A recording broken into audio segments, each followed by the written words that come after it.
ओम गणेशाय नमः। ओम नमः शिवाय। मैं निखिल ज्योतिषाचार्य आप सभी का मेरे चैनल पर पुनः स्वागत करता हूं। आशा करता हूं कि आप सभी स्वस्थ होंगे। महादेव की कृपा आप सभी पर सदैव बनी रहे। कि वीडियो कर्क यानी कि कैंसर के लिए बहुत विशेष है, क्योंकि वीडियो है जून 2025 के मासिक राशिफल के बारे में। कैसा रहेगा जून का महीना कर्क के लिए। मेरा मासिक राशिफल जीवन की मुख्य और प्रमुख चीज़ों पर आधारित होता है, जैसे कि सामान्य विश्लेषण, career, business, income, investment, love life, married life, students और सेहत। और इसके साथ ही वीडियो के अंत में कुछ विशेष उपाय भी बताता हूँ, जिसके करने से महीने की सकारात्मकता में वृद्धि होती है। यदि आपकी लग्न राशि या चंद्र राशि कर्क है, दोनों ही गाइडेंस के लिए इस राशिफल को देख सकते हैं। जहाँ से ज़्यादा सूट करता है, रिलेट करता है, वहाँ से इसको ऑब्जर्व कीजिए। व्यक्तिगत तौर पे मेरा मानना है लग्न राशि से देखेंगे तो अच्छा, इनकेस नहीं पता तो चंद्र राशि से भी देख सकते हैं। जहाँ से आपको ज़्यादा रिलेट करता है वहाँ से इसको ऑब्जर्व कर सकते हैं। तो शुरू करते हैं अत्यंत महत्वपूर्ण मासिक राशिफल का कर्क के लिए सामान्य विश्लेषण के साथ। शुरू करते हैं सामान्य विश्लेषण के साथ कि महीना बहुत विशेष है, क्योंकि बहुत बड़े बड़े बदलाव इस महीने भी होंगे। और ये महीना विशेष इसलिए भी है क्योंकि मई में जो बड़े बड़े बदलाव हुए थे उसका प्रभाव प्रबलता से इसी महीने देखने को मिलेगा। सबसे पहले लग्न की ही बात करते हैं। 7 तारीख तक मंगल का लग्न में प्रभाव रहेगा और फिर बहुत लंबे अरसे बाद मंगल आपके लग्न भाव को छोड़ेंगे। 20 अक्टूबर 2024 में आए थे, फिर कुछ टाइम के लिए पतित होकर मिथुन में गिर गए थे और फिर वापस कर्क में आ गए, यानी कि बहुत लंबा अरसा आपके लग्न में थे।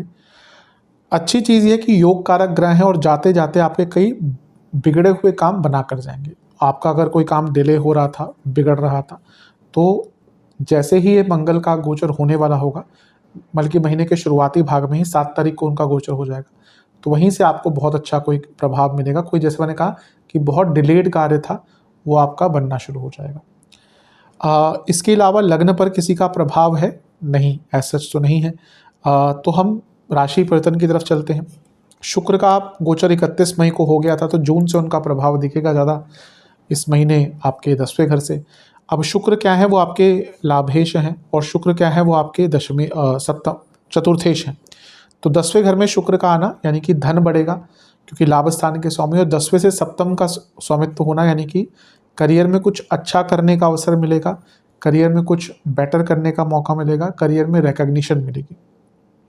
इसके साथ ही चौथे घर के स्वामी का अपने से सप्तम में जाना प्रॉपर्टी खरीदने और वाहन खरीदने दोनों का ही योग बना देता है। तो एक प्रकार से शुक्र का 10वें घर में आना बहुत शुभ है। घर में महंगी वस्तुएं, इंटीरियर का काम कराना, कुछ रेनोवेशन अच्छा कराना, गाड़ी को अप टू डेट करवाना, गाड़ी में कुछ काम जो भी बोलते हैं वाहन को, वो करवाना। तो ये सारी जो चीज़ें हैं इसमें इस महीने आपको प्राप्त हो सकती हैं। ध्यान ये देना है कि केतु का प्रभाव शुक्र पर है, तो ये मैरिड लाइफ में थोड़ी सी प्रॉब्लम लेके आता है। मैरिड लाइफ में थोड़ा सा एक डिसकंटेंटमेंट और कंपैटिबिलिटी इश्यूज आ सकते हैं। लेकिन अदरवाइज 10वें घर के शुक्र प्रॉपर्टीज़, वाहन, लग्जरीज, इन सब के लिए अच्छा रिजल्ट देगा। इसके बाद अगर हम बात करें शुक्र के बाद, तो बुध का गोचर होगा और बुध 12वें घर में ही जाकर बैठ जाएंगे 6 तारीख को।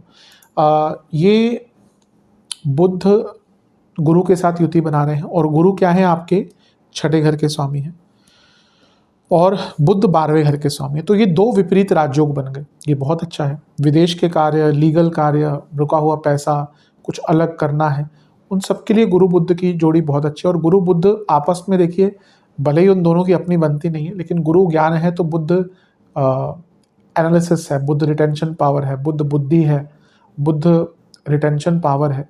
तो इन दोनों का 12वें घर में प्रभाव, यानी कि कुछ अलग करने का मौका, हिडन सोर्स ऑफ इनकम है, कुछ अनकन्वेंशनल करना है, विदेश से संबंधित कुछ काम करने हैं। और 2 विपरीत राजयोग यानी कि अलग से अनकन्वेंशनल तरीकों से सफलता, तो ये अच्छा एक प्रभाव रहेगा इसका। खर्चे थोड़े से बढ़ेंगे, गुरु बुध 12वें घर में खर्चे बढ़ाते हैं।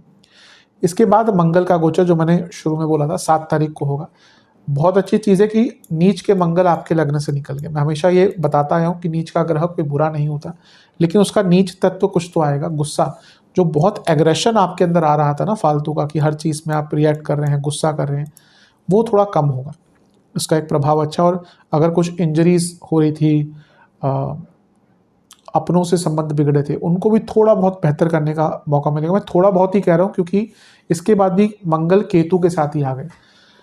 अब ये अंगारक दोष बन गया। करियर पे बहुत अच्छा प्रभाव रहेगा क्योंकि दशमेश हैं, योग कारक हैं, धन स्थान में बैठे हैं केतु के साथ अंगारक दोष बनाकर, तो जॉब चेंज का मौका, कुछ नया काम करने का अवसर मिलेगा। लेकिन कुटुंब भाव में अंगारक दोष का बनना, थोड़ा बहुत आपका पर्सनल गुस्सा कम होगा, लेकिन क्या होगा ना, वाणी में बहुत कटुता आ जाएगी। अपनी वाणी पर बहुत नियंत्रण रखेगा जब तक मंगल करीबन 1.5 महीने तक यहाँ पर है, क्योंकि इसके कारण क्या होगा ना कि आपके संबंध बिगड़ेंगे। तो वाणी पर बहुत ज़्यादा ध्यान देने की आवश्यकता है। कुटुंब में लड़ाई झगड़े होंगे, और क्योंकि ये मंगल दोष बन गया, सप्तम से अष्टम में मंगल और अंगारक दोष, मैं कई बार बताता आया हूँ कि दूसरे घर का मंगल भी मंगल दोष होता है, शास्त्रोक्त है। कुछ सॉफ्टवेयर जो यूज़ होते हैं नॉर्थ इंडिया में स्पेशली, वो उसमें नहीं दिखाते है। दूसरे घर का मंगल दोष शास्त्रोक्त है। साउथ इंडिया में तो बहुत इसको माना जाता है और होता है, क्योंकि सप्तम से अष्टम भाव बन जाता है। तो पहला ही आपकी मैरिड लाइफ के लिए अच्छा नहीं है। दूसरा, आपके पति या पत्नी की सेहत के लिए अच्छा नहीं, उनको इंजरी से लेकर कोई बड़ी बीमारी, इस प्रकार की चीज़ें तंग कर सकते हैं। तो बहुत ध्यान दीजिएगा, वाणी पर बहुत कंट्रोल रखना पड़ेगा, क्योंकि क्या होगा ना, वाणी का ये प्रभाव प्रोफेशनल पर्सनल दोनों ही फ्रंट पर आपको तंग करेगा। बहुत केयरफुल रहेगा। इसके बाद बुध का गोचर नहीं, सूर्य का गोचर होगा 15 तारीख को। सूर्य 12वें घर में आ जाएंगे। धन स्थान के स्वामी 12वें घर में खर्चे बढ़ाएंगे, यानी कि 15 तारीख के बाद बड़े खर्चे होंगे। लेकिन विदेश से संबंधित अगर काम करते हैं तो उसमें लाभ होगा। सूर्य गुरु की जोड़ी भी है, सूर्य बुध की जोड़ी भी है। ये धार्मिक चेष्टा भी बढ़ाता है, किसी धार्मिक स्थल पर दर्शन भी दिखाता है, और कुछ धार्मिक ज्ञान की वृद्धि भी दिखाता है। सूर्य का 12वें घर में आके छठे घर को देखना लीगल कार्यों में भी पूर्णता दिखाता है। तो 15 तारीख के बाद ये अच्छी चीज़ें होंगी, लेकिन खर्चा बहुत बढ़ेगा। एक और गोचर होगा बुध का, बुध लग्न में ही आकर बैठ जाएंगे आपके 22 तारीख को।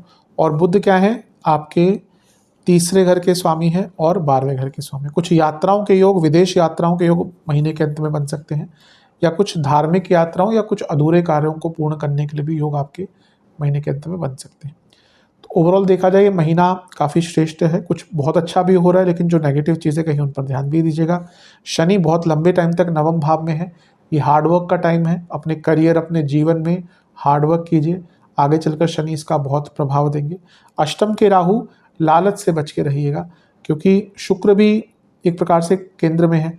कभी कभी यहाँ पे क्या होता है ना, व्यक्ति ज़्यादा प्राप्त करने के चक्कर में जो उसके पास पर्याप्त मात्रा में है उसी को नहीं समझ पाता, उसी को खो बैठता है। तो इस पर ध्यान दीजिएगा। 29 जून को शुक्र का गोचर भी होगा, लेकिन क्योंकि वो महीने के अंत में है तो ज़्यादा हम इस महीने में उसकी चर्चा नहीं करेंगे। विशेष प्रेडिक्शन, ये महीना पूर्णता का है। अपने जीवन में जो चीज़ें अधूरी रह रही हैं उनको पूरा करने की कोशिश कीजिए। ये महीना अध्यात्म का है, ये महीना धर्म का है, ये महीना अपने जीवन को एक्सपेंड करने का है, ये महीना क्रिएटिविटी का है, और ये महीना एक्नॉलेजमेंट का है कि आपसे क्या गलतियां हो रही हैं उसको एक्सेप्ट कर ठीक करने का है। किसी भी चीज़ की गहराई में उतरना है, अपनी इच्छाओं को पूरा करना है, अपनी कम्युनिकेशन को बेटर करना है, अपने कनेक्शंस को बेटर करना है, और अपने मेंटल और फिजिकल एनर्जी में एक हार्मनी बिठानी है। इन सभी चीज़ों के लिए जो महीना है काफ़ी अच्छा है। अपनी परंपराओं को समझना है, जीवन को सेलिब्रेट करना है, और जीवन को एम्ब्रेस करना है। इन सभी के लिए महीना बहुत अच्छा है। ये महीना अगर आप अपने जीवन में बैलेंस लाने का विचार करते हैं, बैलेंस लाने पर काम करते हैं, अवश्य उसका अच्छा रिजल्ट मिलेगा। नेगेटिव चीज़ें, कभी कभी बहुत उत्साहहीन हो जाना, ये तंग करेगा। कभी भी उत्साहहीन मत रहिएगा।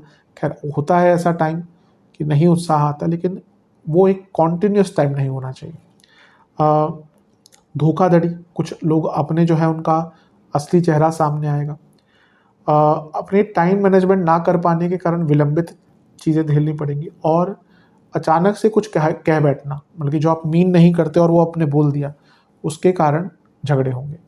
इस महीने किसी अपने का असली चेहरा आने के कारण, सामने आने के कारण, या किसी अपने से धोखा खाने के कारण बहुत दुख आपको प्राप्त होगा। क्योंकि अगर हमें कोई अपना धोखा देता है, कोई गैर धोखा देता है तो चल जाता है, लेकिन कोई अपना धोखा देता है ना, बहुत दुख होता है। तो ऐसा इस महीने थोड़ा बहुत देखने को मिल रहा है। महीना अच्छा है, जो भी अच्छी चीज़ें मैंने कही उनका लाभ उठाइएगा, नेगेटिव चीज़ों से थोड़ा बच के रहिएगा। चलते हैं करियर की तरफ। करियर के लिए महीना बहुत अच्छा है, क्योंकि 10वें घर में शुक्र आ रहे हैं। 31 मई को ही शुक्र का गोचर हो चुका होगा, तो 1 जून से उनका प्रभाव 10वें घर से होगा। 10वें घर के शुक्र, क्योंकि वो खुद लक्ष्मी है और आपके लाभ स्थान के स्वामी, तो ये महीना पैसा बढ़ता हुआ दिख रहा है। बहुत चांसेस है कि इस महीने धन की वृद्धि होगी, एक्स्ट्रा पैसा कमाने का मौका मिलेगा। क्योंकि शुक्र 10वें से सप्तम के स्वामी भी हैं तो रिकॉग्निशन का भी योग आपका बन जाता है। मैं प्रमोशन शायद नहीं कहूँगा एकदम, लेकिन रिकॉग्निशन का कि अच्छा काम करा तो उसके लिए रिकॉग्नाइज हुआ, नाम आपका कहीं पे लिया गया, एम्प्लॉय ऑफ द मंथ का खिताब मिल गया, जो न्यूज़ लेटर होते हैं कंपनी के उसमें कुछ नाम आ गया, कुछ मेंशन हो गया। तो इस प्रकार का रिकॉग्निशन, जब ऐसे रिकॉग्निशन मिलते हैं तो व्यक्ति का उत्साह बढ़ता है। इसके अलावा अगर हम देखें तो 10वें घर पर केतु का प्रभाव भी है और लंबे टाइम तक रहेगा। सीखने का प्रयास कीजिए, अपने करियर को और बेटर करने के लिए सीखने का प्रयत्न कीजिए, कुछ नई चीज़ें सीखने का प्रयास कीजिए, क्योंकि उसकी आवश्यकता बहुत ज़्यादा दिख रही है। ऐसा लग रहा है कि आप अगर अपने कंफर्ट लेवल से निकलते हैं, कुछ नया सीखते हैं, तो लॉन्ग टर्म तक आपको बहुत लाभ प्राप्त होगा। शुक्र क्योंकि चौथे घर के स्वामी हैं, अपने करियर में इमोशंस को इन्वॉल्व मत कीजिए। कर्क वालों की कभी कभी ये प्रॉब्लम होती है, they can not differentiate between personal life and professional life. Professional life में भी पर्सनल हो जाते हैं, पर्सनल लाइफ में प्रोफेशनल हो जाते हैं। तो थोड़ा सा ध्यान दीजिए, प्रोफेशनलिज्म बहुत इम्पॉर्टेंट है। दोनों का मिक्सचर कहीं पर भी होता है ना तो व्यक्ति को परेशान करता है। ग्रहों के गोचर का क्या प्रभाव रहेगा? बुध का गोचर होगा 6 तारीख को, 12वें घर में चले जाएंगे, विपरीत राजयोग बनाएंगे, क्योंकि 10वें से तीसरा भाव है। तो अपने कार्य कुशलता पर ध्यान दीजिएगा, अच्छा काम करने का मौका मिलेगा, लेकिन प्लान्ड वे में आगे बढ़ना पड़ेगा। मंगल का गोचर हो जाएगा 7 तारीख को, क्योंकि अर्थ त्रिकोण में चले गए, फिर से ये कंस्ट्रक्टिव एनर्जी है, तो बहुत अच्छा काम करने का मौका मिलेगा, लेकिन गुस्से से बचिएगा। कार्य क्षेत्र में बहस अगर करी, गुस्सा दिखाया, तो जो अच्छा टाइम है उसका उपयोग नहीं कर पाएंगे। अपने एग्रेशन पर, अपनी वाणी पर बहुत कंट्रोल कीजिएगा। और इसके बाद 15 जून को सूर्य का गोचर होगा और सूर्य भी 12वें घर में आ जाएंगे, क्योंकि सूर्य धन स्थान के स्वामी हैं। तो जो लोग विदेश संबंधित कार्य कर रहे थे, करते हैं एमएनसी आदि में, क्योंकि धन स्थान करियर का एक भाव होता है, और उनका 12वें घर में आना, यानी कि जो लोग एमएनसी संबंधित काम करते हैं उनको कुछ लाभ प्राप्त हो सकता है। 22 जून को फिर से बुध का गोचर होगा और वो आपके लग्न में ही आकर बैठ जाएंगे, क्योंकि बुध 12वें घर के स्वामी हैं और एक प्रकार से यहाँ पे वो 10वें भाव से केंद्र में बैठे हैं। अगर आप बहुत टाइम से जॉब चेंज करने का विचार कर रहे थे, तो ये जो बुध का गोचर है 22 तारीख के बाद का, ये आपको उसके संबंध में, मैं एकदम नहीं कहूँगा क्योंकि बहुत डायरेक्ट इम्पैक्ट नहीं आ रहा, लेकिन वो जो प्रोसेस आपका एकदम अटका हुआ था जॉब चेंज करने का, उसमें आपको आगे लेकर जाएंगे। तो महीना बहुत अच्छा है करियर के हिसाब से, बस टाइम मैनेजमेंट पर ध्यान, गुस्से पर कंट्रोल, वाणी पर बहुत कंट्रोल।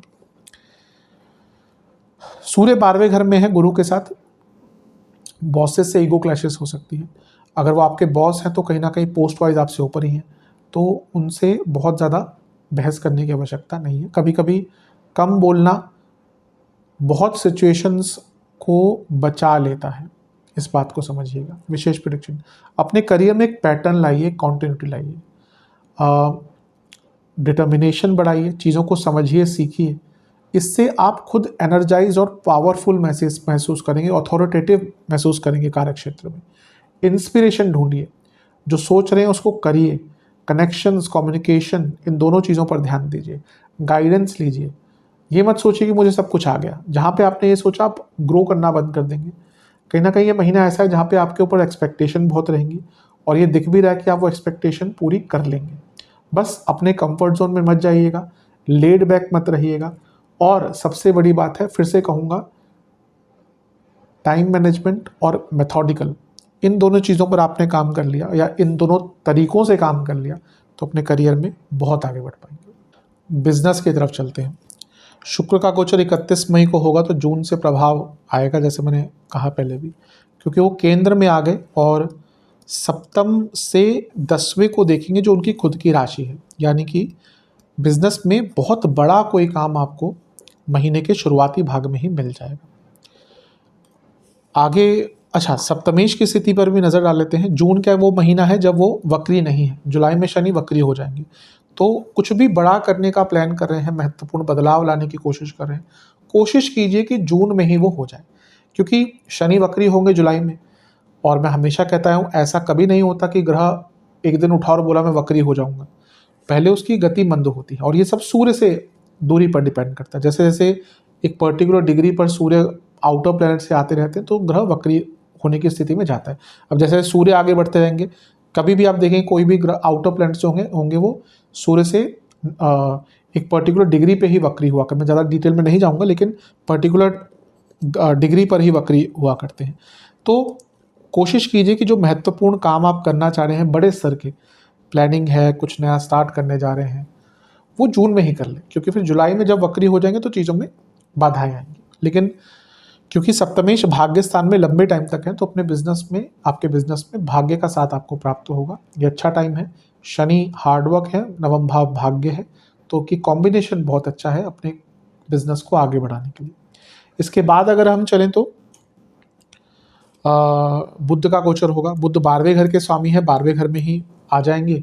सप्तम से छठा भाव है, कहीं पे इन्वेस्टमेंट वगैरह करना चाह रहे हैं, कुछ नई चीज़ों को इन्वॉल्व करना चाह रहे हैं, कोई नया मशीनरी पर पैसा लगाना चाहते हैं, कोई नए रॉ मटेरियल खरीदना चाहते हैं, कुछ नए प्रोडक्ट एंड सर्विसेज को रिसर्च करके डेवलप करना चाहते हैं, अच्छा टाइम है। इसके बाद सूर्य का गोचर होगा, इसके बाद मंगल का गोचर होगा 7 तारीख को। मंगल दूसरे घर में आ जाएंगे, ठीक है। मंगल सप्तम को देखते हैं, योग कारक है। बीच में वक्री हुए थे जनवरी फरवरी के आसपास, दिसंबर में हुए थे एक्चुअली, तो थोड़ा सा रुका होगा काम, लेकिन अब एक गति प्रदान होगी क्योंकि योग कारक है, सप्तम से अष्टम में आ गए, पैसा बढ़ेगा। लेकिन अंगारक दोष बन गया, पार्टनरशिप में अगर बिजनेस करते हैं तो लड़ाई झगड़े हो सकते हैं, थोड़ा केयरफुल रहिएगा। मंगल केतु बताते हैं, क्योंकि सप्तम से अष्टम में हो सकता है अचानक से कोई मशीनरी खराब हो जाए, कोई टेक्निकल फॉल्ट किसी चीज़ में आ जाए, उसके कारण अगर आपका प्रोडक्शन का कुछ काम है, मैन्युफैक्चरिंग का काम है, वो थोड़ा हॉल्ट हो सकता है। तो अपने बैकअप प्लान रेडी रखिएगा कि भाई अगर ये मशीनरी खराब होती है तो क्या कर सकते हैं, तो बैकअप प्लान अपने इस महीने रेडी रखिएगा। इसके बाद सूर्य का गोचर होगा 15 तारीख को। अच्छा है आपके लिए, क्योंकि सारे ग्रह मिलकर छठे घर को देखेंगे, तो कुछ लिखा पढ़ी के काम अटक रहे थे, लीगल काम अटक रहे थे, वो पूर्ण हो सकते हैं। कोई कंट्रोवर्सी चल रही थी, कोई आर्गुमेंट चल रहे थे किसी से, कोई केस चल रहा था, वो पूरे हो सकते हैं। लेकिन दूसरे घर के स्वामी सूर्य 12वें घर में, टैक्स की प्रॉब्लम आ सकती है। अगर आपका बिजनेस में कुछ ऐसा है कि टैक्स के इशू चल रहे हैं ऑलरेडी, तो दिक्कत आ सकती है यहाँ पे। 22 जून को फिर से बुध का गोचर होगा और वो आपके लग्न में ही आकर बैठ जाएंगे और सप्तम को देखेंगे, तो बिजनेस में बहुत बिजनेस आइडियाज़ आपको आना शुरू हो जाएंगे। ओवरऑल ये महीना बहुत अच्छा है। बस गुस्से पर कंट्रोल, पार्टनर से झगड़ा नहीं करना, नई चीज़ों को डेवलप करना है और टैक्स आदि के इश्यूज़ को लाइटली नहीं लेना। विशेष प्रेडिक्शंस, ये महीना एक्सपेंशन का है, नई चीज़ों को करने का है, सक्सेस मिलेगी, रिकवरी होगी। अगर कुछ लॉसेस हुए तो उसकी रिकवरी भी होगी। बस नेगेटिव नहीं सोचना, अपनी सोच को बड़ा करें, पॉजिटिव रखें।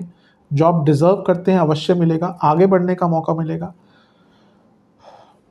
ऐसा लग रहा है कि अगर आपका बिजनेस पार्टनरशिप का, तो आपका कोई पार्टनर ही शायद धोखा दे रहा है आपको, तो ध्यान दीजिए। ऐसा नहीं कि यही प्रॉब्लम होती है कभी कभी ना, पार्टनरशिप शुरू में तो बहुत अच्छी रहती है, फिर सबके अपने अपने उसमें इन्वॉल्वमेंट हो जाते हैं, तो कुछ हो सकता है कि आपको कहीं से कोई धोखा भी मिल रहा हो, थोड़ा सा चेक कीजिए। हो सकता है उसी कारण, जैसे मैंने कहा, आर्ग्यूमेंट्स हो सकते हैं। नया सीखने का प्रयास कीजिए, कुछ नए कदम उठाने पड़ेंगे आपको। और सबसे इंपॉर्टेंट बात है कि यात्रा टालिए मत। अभी लग रहा है कि आपको कुछ नया करना है, उसके लिए यात्रा करनी है, पर जो यात्रा करनी है आप टाले जा रहे हैं, इस पर ध्यान दीजिए। चलते हैं इनकम, इन्वेस्टमेंट, एक्सपेंसेस की तरफ। इनकम के लिए महीना ठीक ही है। शुक्र का केंद्र में आना अच्छा है। बृहस्पति का विपरीत राजयोग बनाना नए इनकम के सोर्सेस खोलेगा। शुक्र जो है वो आपके लाभ स्थान के स्वामी, तो उनका केंद्र भाव में आना, जैसे मैंने कहा, पैसा बढ़ने के, इन्वेस्टमेंट के मौके लेके आएगा, तो ठीक ठाक है। मैं ये नहीं कहूँगा एकदम बहुत आउटरेजियस धन निखर कर भाग कर आएगा, पर ठीक ठाक महीना है। इन्वेस्टमेंट की बात करें, शुरुआती 10 दिन ठीक है, लेकिन मैच्योरिटी के साथ हैंडल कीजिएगा चीज़ों को। बीच के 10 दिन नए प्रकार के इन्वेस्टमेंट के लिए अच्छा टाइम है, सीखने के लिए, ढूंढने के लिए। अंतिम 10 दिन बहुत अच्छे नहीं हैं। खर्चों की बात करें तो देखिए, घर में बच्चे हैं तो उन पर बहुत खर्चा होगा। मशीनरी पर बहुत खर्चा होने वाला है, मैकेनिकल चीज़ों पर, इलेक्ट्रिक इक्विपमेंट्स पर बहुत खर्चा होने वाला है, वाहन पर बहुत बड़ा खर्चा होता हुआ दिख रहा है। कोई लीगल केस चल रहा था, उस पर खर्चा होगा। कपड़ों पर बहुत बड़ा खर्चा हो, घर के सामान, ऐसा लग रहा है घर में कुछ बहुत बड़ी शॉपिंग आप करने वाले हैं। कभी कभी होता है कि 6 महीने में हम जाते हैं, बहुत कुछ लेके आते हैं, तो ये महीना वही लग रहा है कि जहाँ पे घर के लिए कोई बहुत बड़ी शॉपिंग, बहुत चीज़ें, वस्तुएं आप खरीदेंगे, उसमें थोड़ा सा ओवर बजट भी जाते हुए दिख रहे हैं। और मे बी एंटरटेनमेंट आदि की चीज़ों पर भी बहुत खर्चा हो सकता है, घूमने आदि जाएँ तो इस पर खर्चा होगा। तो खर्चे थोड़े से ज़्यादा हैं, कंट्रोल मैं ये तो कहूँगा कंट्रोल करिए, पर देखिएगा कि क्या आवश्यक है, क्या अनावश्यक है। उसके हिसाब से भाई वो डिपेंड करता है कितना पैसा, खुला पैसा तो बिल्कुल करिए, अगर लिमिटेड पैसा है तो थोड़ा-सा ध्यानपूर्वक कीजिए। चलते हैं लव एंड रिलेशनशिप की तरफ। नो कॉन्टैक्ट सिचुएशन से शुरू करते हैं। नो कॉन्टैक्ट सिचुएशन के हिसाब से चांसेस हैं, अगर कोई कॉमन फ्रेंड है उनके थ्रू बातें बन सकती हैं। जहाँ तक नए रिलेशनशिप की बात है, डेस्परेट मत होइए। मैं तो कहूँगा अगर बातचीत चल रही है ना तो इस महीने बहुत ज़्यादा आगे बढ़ने की कोशिश मत कीजिए। स्लोली चीज़ें शायद आगे बढ़ेंगी। यहाँ पे कि भाई पीयर प्रेशर है, फ्रेंड्स कह रहे हैं कि रिलेशनशिप स्टार्ट कर लो, वो उस चीज़ में मत जाइएगा। कभी-कभी होता है कि better wait and watch then wait and rather than कि उसको करो और फिर रिग्रेट करो। तो यहाँ पे वेट एंड वॉच वाली जो थ्योरी है थोड़ी-सी अप्लाई कीजिएगा। ओवरऑल रिलेशनशिप की बात करें, बहुत अच्छा नहीं है। कारण क्या है? गोचर से स्टार्ट करते हैं। शुक्र का गोचर 10वें घर में हो जाएगा। वैसे ऐसा कुछ बुरा नहीं है, लेकिन क्योंकि पंचम से छठे में शुक्र का जाना थोड़ा-सा डिसएग्रीमेंट्स क्रिएट करता है, इंटीमेसी की प्रॉब्लम लाता है। अब आजकल ये कोई छुपी बात नहीं है कि जो लोग रिलेशनशिप में हैं वो इंटीमेट भी होते ही हैं, यूजुअली ऐसा होता है। मैं सबके लिए नहीं कहूँगा, पर चीज़ें बहुत बदल रही हैं और सोसाइटी समय के साथ चेंज होती है, तो वो एक्सेप्टेंस आ ही जाती है कि हाँ, कि पहले नहीं, पहले के जैसे नहीं है कि अगर आप रिलेशनशिप में तो नहीं चीज़ें फिजिकल होती थी। आज के डेट में ऐसा नहीं है, आज के टाइम में ऐसा नहीं है और किसी से छुपा नहीं है चीज़ें। तो यहाँ पे मे बी एक फिजिकल इंटीमेसी की प्रॉब्लम कपल्स के बीच में आ सकती है। इसके बाद बुध का गोचर होगा 6 तारीख को। ये ठीक-ठाक है, लेकिन यहाँ से आर्ग्यूमेंट्स बढ़ेंगे क्योंकि बुध 12वें घर में चले गए गुरु के साथ, तो आर्ग्यूमेंट्स, ईगो क्लैशेस बढ़ेंगे। मंगल का गोचर डिसाइसिव होगा क्योंकि मंगल पंचम सॉरी हाँ, दूसरे घर में आ गया, अंगारक दोष बन गया। अब अंगारक दोष बनाते मंगल पंचम भाव को देखेंगे जो उनकी खुद की राशि है। आप देखेंगे महीने के शुरुआत में तो थोड़ी बहुत प्रॉब्लम होगी, लेकिन जैसे ये 7 तारीख का टाइम आएगा ना, भयंकर झगड़े होने शुरू हो जाएंगे, भयंकर झगड़े। इसके कारण दिक्कत बढ़ेगी, बहुत गंदे आर्गुमेंट्स, निचले स्तर पर जाके आर्गुमेंट्स, एक दूसरे को नीचा दिखाना। तो जितना हो सके कम बोलिए, बहुत अच्छा रहेगा। मैं कहता हूँ ना, कभी कभी कम बोलना रिश्तों को भी बचा लेता है, सिचुएशंस को भी बचा लेता है। तो जितना कम बोलेंगे, बड़े बड़े युद्ध केवल वाणी के कारण, आपने किसी ने किसी कुछ बोल दिया उपहास में और वो फिर बड़े बड़े युद्ध हुए। और भी चीज़ें होती है, पर एक ट्रिगर पॉइंट होता है ना, वो तो वाणी से ही निकलता है। तो कम बोलेंगे तो बहुत अच्छा रहेगा। मंगल के बाद सूर्य का गोचर होगा, आपके 12वें घर में आ जाएंगे। कोई बहुत विशेष प्रभाव नहीं है, लेकिन हाँ, क्योंकि पंचम से अष्टम में है तो क्रोध यहाँ पे बढ़ेगा ही, कुछ कम नहीं होगा। बुध का गोचर महीने के अंत में होगा। थोड़ा सा ये शुभ है क्योंकि लग्न में बुध आ जाते हैं तो कम्युनिकेशन बेटर होता है। तो मैं कहूँगा कि 7 तारीख से 22 तारीख ये ऐसा टाइम है जो रिलेशनशिप में बहुत प्रॉब्लम्स क्रिएट करेगा। विशेष प्रोडिक्शन, डाउन टू अर्थ रहिएगा। कुछ भी ऐसा मत कीजिएगा अपने पार्टनर से छुपा के जो उनको कभी ना कभी पता लगेगा ही। कभी कभी होता है कि हमें लगता है, या कुछ भी ऐसा मत कीजिएगा जो आपको अपने पार्टनर से छुपाना पड़े, क्योंकि वो चीज़ें सामने बहुत जल्दी आएंगी। हो सके तो वैकेशन पे जाइए, उसकी आवश्यकता दिख रही है। हो सके तो गुस्सा कम कीजिए, जैसा मैंने कहा। और इंटीमेसी की प्रॉब्लम अगर है उसको एड्रेस कीजिए। ये बहुत, मैं इसलिए मैं कह रहा हूँ क्योंकि मैं रोज़ लोगों से बात करता हूँ और मैंने ये पाया है कि कुंडली देखते ही दिख जाता है। मैरिड कपल्स का की बात कर ज़्यादा कर रहा हूँ कि फिजिकल इंटीमेसी की प्रॉब्लम है। तो फिर उसमें क्या होता है ना कि बाकी जो चीज़ें होती है ना वो भी फिर बहुत बड़ी बन जाती है। तो अगर आप शादीशुदा की तरफ जा रहे हैं रिलेशनशिप में और ये प्रॉब्लम अगर आ रही है, उसको एड्रेस कीजिए। पेशेंस दिखाना पड़ेगा, पुरानी बातों को बीच में मत लाइएगा। और कभी कभी इंग्लिश में बहुत 2 प्यारे शब्द हैं, लेट गो। कभी कभी ये जो शब्द है ना दो, ये एक किसी बहुत अच्छे मंत्र से कम नहीं है। तो यहाँ पे लेट गो करना सीख जाएंगे ना, तो महीना बहुत अच्छा जाएगा। तो इन सब चीज़ों पर विचार कीजिएगा। महीना कोई बुरा नहीं है, महीना कोई बहुत अच्छा नहीं है। और अगर इन सब चीज़ों पर आपने थोड़ा सा काम किया तो जो बहुत ज़्यादा टफ महीना दिख रहा है वो थोड़ा सरल अवश्य हो जाएगा। तो काफ़ी ध्यान देने की आवश्यकता है। चलते हैं मैरिड लाइफ की तरफ। बहुत अच्छा महीना नहीं, जो मैंने शुरू में ही कहा था। मैरिड लाइफ देखिए, मंगल दोष बना हुआ और वो कंटिन्यू होगा, बल्कि ज़्यादा स्ट्रॉन्ग जो मंगल दोष बनता है वो बनेगा। शुरू से स्टार्ट करते हैं। शुक्र 31 मई को 10वें घर में आ जाएंगे। इन लॉज के कारण थोड़ी सी प्रॉब्लम्स, और केतु का प्रभाव ना एक अनईजीनेस ले आता है कपल्स के बीच में, एक डिटैचमेंट का भाव ले आता है। इसके बाद गोचर पे चलते हैं। बुध का गोचर 6 तारीख को होगा, सप्तम से छठे में, यानी कि आर्ग्यूमेंट्स होना शुरू हो जाएंगे, पैसों को लेकर आर्ग्यूमेंट्स होंगे। फिर जो मंगल का गोचर होगा ना, क्योंकि ये अंगारक दोष भी बना रहा है, और मैं कई बार कहता हूँ दूसरे घर का मंगल मंगल दोष होता है, शास्त्रोक्त है, कुछ सॉफ्टवेयर्स नहीं बताते, इसलिए मैं हमेशा कहता हूँ कुंडली मिलानी है किसी ज्योतिष के पास जाइए। आजकल लोग क्या होता है ना कि वो सॉफ्टवेयर्स आ गए हैं, कई ऐसी कुंडलियाँ आती हैं उनको पता ही नहीं होता कि दूसरे घर का मंगल है, मंगल दोष है, और वो पता ही नहीं होती, वो चीज़ बाद में सामने आती है, फिर बोलते हैं कि अच्छा हमें तो पता ही था मंगल दोष है। जो रेगुलर वीडियोस देखते हैं उनको पता ही होगा, मैं फिर से बता देता हूँ। 1 2 4 7 8 12 ये सारे भावों में अगर मंगल है, इनमें से किसी भाव में, तो मंगल दोष होता है। तो ये मंगल दोष बन गया, लेकिन ये स्ट्रांग बन गया क्योंकि अंगारक दोष बन गया। बहुत आर्ग्यूमेंट्स होंगे इस महीने, बहुत लड़ाई झगड़े होंगे। सबसे बड़ी बात है कि आपके पति या पत्नी की तबीयत भी बिगड़ सकती है, थोड़ी इंजरी के भी उनके योग हैं। बहुत केयरफुल रहिएगा, स्पेशली अगर आपके इस टाइम पे मंगल केतु शनि दोनों में से किसी की भी दशांतर दशा प्रत्यंतर चल रही है, तो बहुत केयरफुल रहेगा, ये महीना इजी नहीं रहेगा। सूर्य का गोचर भी होगा 15 तारीख को। ये दिखा रहा है कि ना एक दूसरे की फैमिली को लेकर थोड़े आर्ग्यूमेंट्स होते हैं। आपने कुछ बोला उनकी फैमिली के बारे में, उन्होंने रिपीट करके बोला तुम्हारे घर वाले तो ऐसे, तुम्हारे घर वाले तो ऐसे हैं। अब कभी कभी तो व्यक्ति सुन लेता है, लेकिन अगर बार बार कॉन्टिन्यूसली कोई पार्टनर आपके फैमिली के बारे में बोल रहा है तो फिर गुस्सा आता ही है। तो कोशिश कीजिए, मैं हमेशा कपल्स को कहता हूँ कि ये एक्सपेक्ट करना कि एक व्यक्ति जिसकी फैमिली से आए हैं, या कोई भी, अगर आप अपने पार्टनर को एक्सपेक्ट करते हैं अपनी फैमिली के प्रति व्यवहार बदल ले, दोनों ही साइड से ये होना चाहिए, नहीं हो सकता वो। आपको थोड़ा एडजस्ट करना चाहिए, और हाँ फैमिली वालों को भी एडजस्ट करना चाहिए, पर वो तो उनका काम है। पर डेलिबरेटली फैमिली वालों को बीच में लाके बहस करने से इस महीने बहुत ज़्यादा दिक्कत होगी, इस पर ध्यान दीजिएगा। और फाइनेंशियल इम्प्लीकेशंस, फाइनेंशियल प्लानिंग जो नहीं हो पा रही, उसके कारण भी प्रॉब्लम्स आ सकती हैं। एक बुध का गोचर 22 तारीख को भी होगा, तो उसके बाद थोड़ा सा संभावना है कि कम्युनिकेशन थोड़ी बेटर हो जाएगी। अदरवाइज जैसा मैंने कहा, इजी महीना तो नहीं रहेगा। विशेष प्रेडिक्शन, आपके वैवाहिक जीवन को वीक क्या कर रहा है, इस चीज़ को समझने की कोशिश कीजिए। अगर ये कमी पता चल गई ना, तो ये टर्निंग पॉइंट हो सकता है वैवाहिक जीवन के लिए। अगर आपको पता चल गया कि दिक्कत कहाँ पे है, अपने प्यार का इजहार अवश्य कीजिए, लेकिन बहुत ज़्यादा डेस्परेट भी मत रहिए। बहुत कन्फ्यूजन अगर लग रही है तो बातचीत बहुत मत कीजिएगा। अगर कोई ऐसी कन्फ्यूजन है जो आप दोनों के बीच में है, तो उसको क्लियर आउट करने की कोशिश कीजिएगा। और सबसे बड़ी बात है कि सपोर्टिव रहिएगा।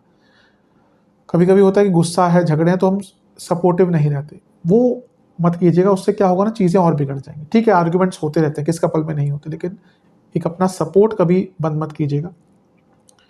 अगर बार बार इंडिकेशन आ रही है ना कि चीज़ें बिगड़ रही हैं, तो मे बी उसके पीछे कारण कुछ और भी है। इसलिए मैंने कहा ना कि वो वीकनेस ढूंढिए, वो पॉइंट ढूंढिए, वो पिन पॉइंट कीजिए चीज़ कि एक्चुअली में प्रॉब्लम क्या है। कभी कभी होता है कपल्स लड़ते झगड़ते रहते हैं, दिक्कत कहीं और होती है, लेकिन वो तह तक नहीं पहुंच पाते, उसके कारण बाकी झगड़े होते रहते हैं। तो बहुत केयरफुल रहने की आवश्यकता है इस महीने। बहुत शुभ महीना तो नहीं कहूँगा। चलते हैं स्टूडेंट्स की तरफ। एग्ज़ाम्स शुरुआती 10 दिन बहुत अच्छे हैं, बीच के 10 दिन ठीक है, लेकिन यहाँ पे आपका जैसे पार्टीज़ वगैरह में, इन सब चीज़ों में बहुत ध्यान जाएगा। अपने टाइम मैनेजमेंट पर ध्यान दीजिएगा। अंतिम 10 दिन बहुत अच्छे नहीं, यहाँ पे या तो परिस्थितियाँ ही विपरीत हो जाएंगी, या फिर आपकी तबीयत भी बिगड़ सकती है, जिसका प्रभाव पड़ता है ऑब्वियसली। ओवरऑल देखा जाए ठीक ठाक है।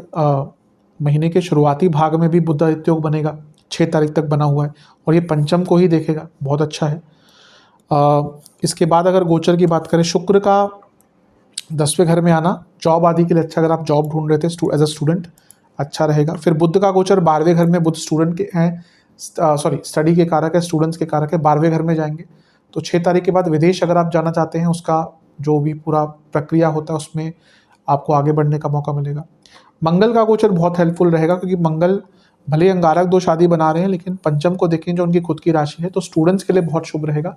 कॉम्पिटिटिव एग्जाम्स के लिए, प्रोग्रेस के लिए, साहस के लिए बहुत अच्छा है। फिर सूर्य का गोचर होगा 15 तारीख को, ये भी ठीक ही है। फिर से बुध आदित्य योग बन गया, और फिर से जो विदेश पढ़ने जाना चाहते हैं या कुछ रिसर्च करना चाहते हैं, उनके लिए बहुत अच्छा है।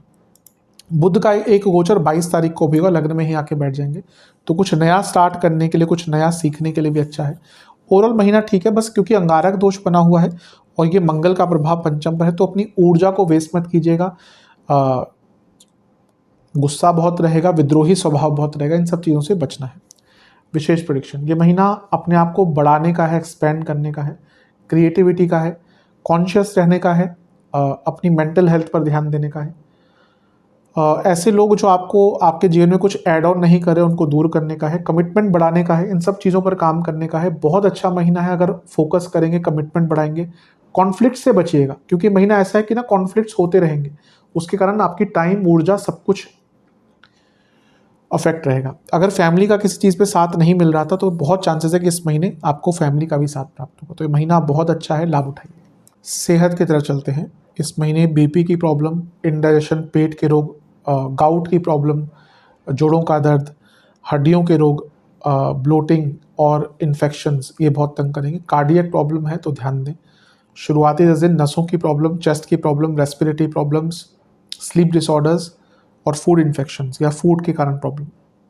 बीच के 10 दिन गले के रोग, बीपी, एसिडिटी और फीवर, इन्फेक्शंस। अंतिम 10 दिन फिर से इन्फेक्शंस, फीवर का योग बन रहा है, चेस्ट की प्रॉब्लम, रेस्पिरेटरी प्रॉब्लम्स, नसों के रोग और एंजाइटी तंग करेंगे। उपाय की बात करते हैं। 2 सरल उपाय आपको करने हैं। महादेव का दूध और दही, दोनों चीज़ें मिलाकर अभिषेक करना है। अलग अलग भी कर सकते हैं, मिलाकर भी कर सकते हैं। इसके साथ ही आपको उसके बाद गंगा जल से अभिषेक करना है। बेल पत्र अर्पण करने हैं। मीठी रोटी का, गुड़ की मीठी रोटी का भोग लगाना है। 2 घी के और 2 तिल के दिए अर्पण करने हैं। और ओम गंगा धराय नमः मंत्र का जाप करना है 108 बार। कुछ शिव चालीसा की पुस्तकें दान करनी है मंदिर में। और मंदिर में गुड़, चने की दाल और घी, इसका दान करना है। कितना करना है ये आपके ऊपर है। आशा करता हूँ कि वीडियो काम आएगी। चैनल पे नए हैं, सब्सक्राइब कीजिए, वीडियो को लाइक कीजिए। मिलता हूँ अगली वीडियो में, तब तक के लिए ओम नमः शिवाय।